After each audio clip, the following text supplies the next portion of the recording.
ఎప్పుడు వచ్చావు? ఏది ఇప్పుడే వచ్చా, నీ పక్కన కూర్చున్నాను. కూర్చొని నాకు గొంతుకి ఎగలేదమ్మా, గొంతుకి ఎగలేదు, మాట్లాడితే ఆవేశం వచ్చేస్తుంది. మాట కూడా మారిపోయింది, నా మాట కూడా మారిపోయింది. చాలా మట్టి మారిపోయింది. అప్పుడు మామ నువ్వు ఉన్నప్పుడు బాగా ఆడుకుండేవారు కష్ట సుఖాలన్నీ చేలో పోవడము రావడము, ఏదో కాయ కూర తెచ్చుకోవడం వండి తినడమే. కానీ ఇంకా బయట పని కాదు ఎప్పుడు వెళ్ళలేదు మేమైతే. ఏ అమ్మలో అప్పుడు తాతాలు ఉన్నప్పుడు ఏం పండించేవారు? జంటి చేని, సూడి చేని, దుంపలు, పెళ్ళం దుంపలు, తెల్ల దుంపలను. చెరుకు తోటలు అవి లేవు అప్పుడు మా చిన్నప్పుడు. చెరుకు తోటలు అవి లేవు. వరి పంటలో వరి పంట సంతానికి పంట చెరువు కింద ఉండేది ఎకరం. అందులో వేసి ఈ రాత్రులు గంట బియ్యం వరి బియ్యం వేసుకొని కూడా చల్లడానికి ఏమని జొన్న బియ్యం వండుకునే వాళ్ళు మనం చల్లడానికి. అలా చేసేవారు. మరి అప్పుడు వరి బియ్యం అయ్యి ఉండి కాదు కదా, తక్కువ కదా. మరి ఇప్పుడంటే 13-15 బత్తాలు అతను ఎప్పుడు 10 బత్తాలు చేస్తారు అని సన్నపయ్య ఉంటే పెట్టుకోడు తాతయ్య.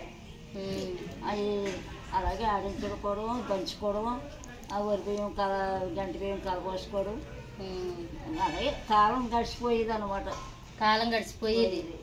అప్పుడు మీ పిల్లలు చిన్నప్పుడు మరి మీరు ఎలా చేసేవారు? అవి దంచడం చేయడం? వాళ్ళు ఎరగరు, దంచడం ఎరగరు, అంబలు ఎరగరు, జొన్నపూడి ఎరగరు, మా పిల్లలు ఎవ్వరు ఎరగరు. ఇంకా మత్స్యం ఇంకంటే మా తర వచ్చేసింది. మీ తరాదే చెప్పు. మా తరాదే అప్పలక్ష నాన్నమ్మ, కాంతం అమ్మమ్మ కూడా, నాన్నమ్మ కూడా ఏమి ఎరగదు. అయితే అప్పలక్ష నేనే కష్టాలు పడ్డాం. 3 కష్టాలు ఎప్పుడూ లేదు.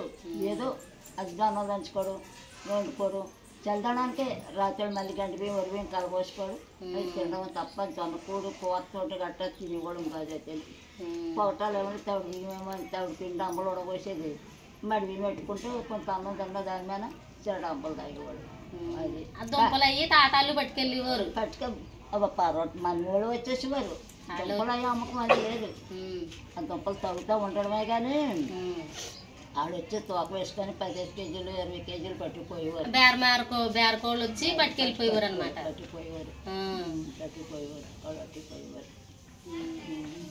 ఎక్కడ ఉన్నాడు నీ వాడు, ఎక్కడ ఉన్నాడు చెప్తావు. ఇవన్నీ మాటకే అన్ని మాట కావాలి.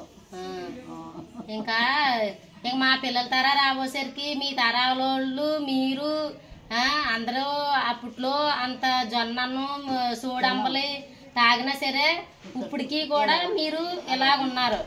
మేము తీరా మోసి 40 ఏళ్ళు రాకుండానే మేము అన్ని ముసలోళ్ళం అయిపోయాము. అన్ని అయిపోయాయి. మా కష్టాలు సుఖాలు దేవుడు అన్ని అనుభవాలను ఇచ్చేసాడు.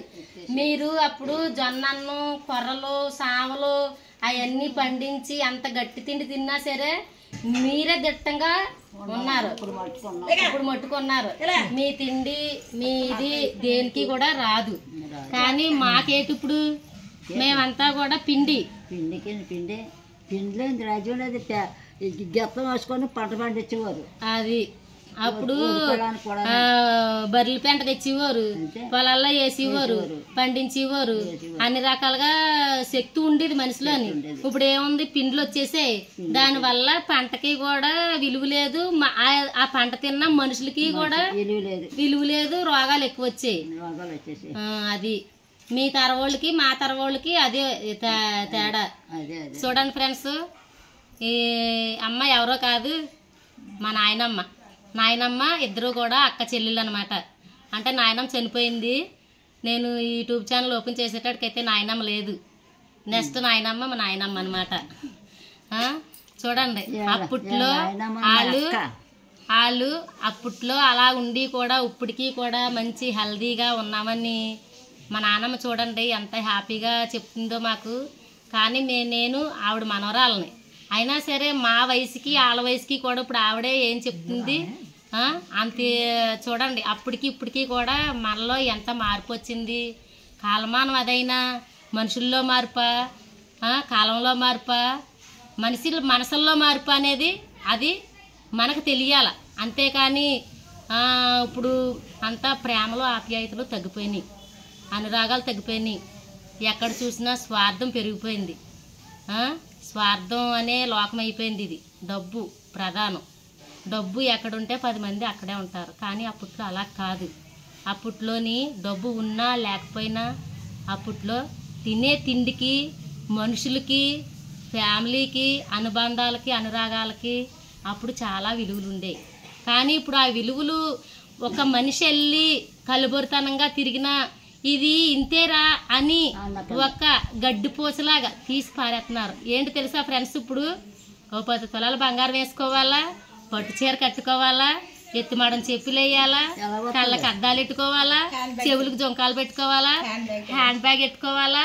ఇప్పుడు ఈ జనరేషన్ ఇది. మా బామ్మగారు చెప్పిన జనరేషన్ చూశారు కదా ఫ్రెండ్స్. అది ఈ ఛానల్ మీకు నచ్చినట్టయితే సబ్స్క్రైబ్ చేయండి, షేర్ చేయండి, లైక్ కొట్టండి. ఓకేనా ఫ్రెండ్స్?